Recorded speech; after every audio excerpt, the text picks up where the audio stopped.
Thank you, Bob. Good morning, everyone. In the news, for the first time in 30 years, Pennsylvania will have a ballot without Arlen Specter's name on it. Congressman Joe Sestak has won the Pennsylvania Senate primary, which is the talk of the nation. With 99% of the vote counted, Sestak leads by less than 80,000. Our campaign 2010 coverage begins with Eyewitness News reporter Dre Clark.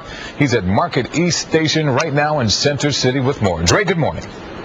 Good morning, Yuki. You know, after a tremendous win last night and a very long night, Congressman Joe Sestak was here this morning, still is here, for that matter, here at the Market East Station, shaking hands with voters, thanking them for helping him accomplish his goal last night of getting the Democratic nomination. And he stopped this morning just for a moment to talk with us about last night's big win. First of all, congratulations and thanks for stopping by and talking to us.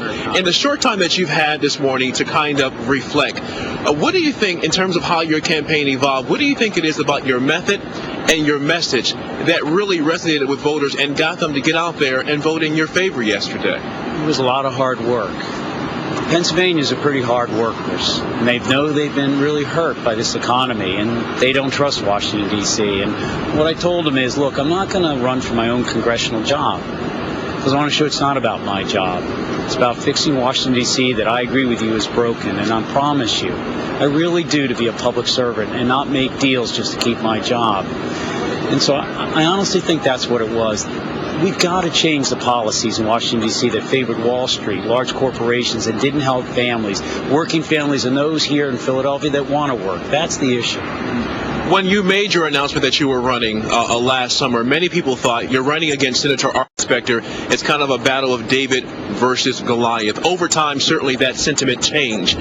What do you think it is that voters could see the difference between you, this guy who was fairly known essentially across the state, and Senator Arlen Specter, whose name has been out there for years? What do you think voters looked upon and said, okay, I can separate this guy from the other guy? First, I want to mention that Senator Specter was so gracious last night. When he called me, his second phrase was, Joe, I'm going to support you, and I want to thank him and for his service. But I think to a large extent that we've had people in Washington, D.C. that have gotten, in a sense, a bit, I guess, where politics sometimes has taken more of a priority rather than saying, wait a minute, let me make sure that the policies that help people get jobs are first and foremost. For example, right here in Philadelphia, we've lost 100,000 jobs in the last 30 years.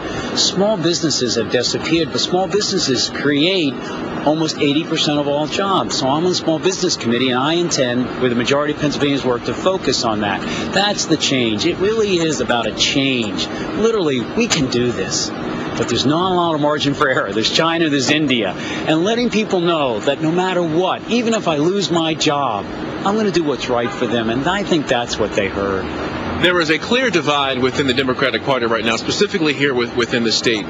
Governor Ed Rendell, President Barack Obama threw their name and their notoriety behind Senator Arlen Specter. Some even said publicly, we don't want Joe Sestak to win because we don't think he can beat Pat Toomey in a general election. How do you begin to close that divide so you can be successful in your bid to get that Senate seat come November? Again, it started with Senator Specter, with his gracious support of me last evening, and continue with the Vice President and the President calling. I asked if I could stand with him, and I'd be honored anywhere in Pennsylvania because they've got the policies that are going to help people. I would be President Obama's strongest ally. I'm obviously not a yes man. The strongest I know. We're coming together because we believe in democratic principles, but I believe also in working for others. My district's, the majority of it's Republican. The message really here is for independents, Republicans, and Democrats. We can't go back to the past. Those 8 years under George Bush ran us aground. We've got to go forward. And I think that forward-looking message where I want to serve them. They're not always going to agree with me, everyone.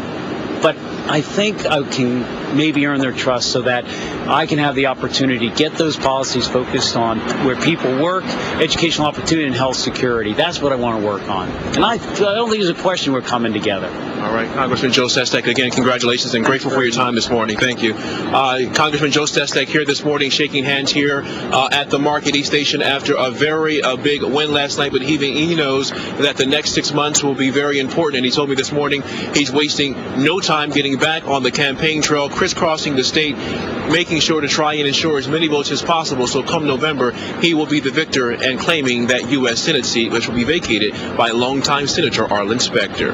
We're live in Center City. Dre Clark, CBS 3 Eyewitness News. Dre, it was a late night for his daughter last night. I want to know if she's going to school today. You'll have to ask him for me, okay? Sure, we'll do. All right, thank you, Dre. Former Congressman Pat Toomey wins Republican nomination for Senate in Pennsylvania. Toomey beat his opponent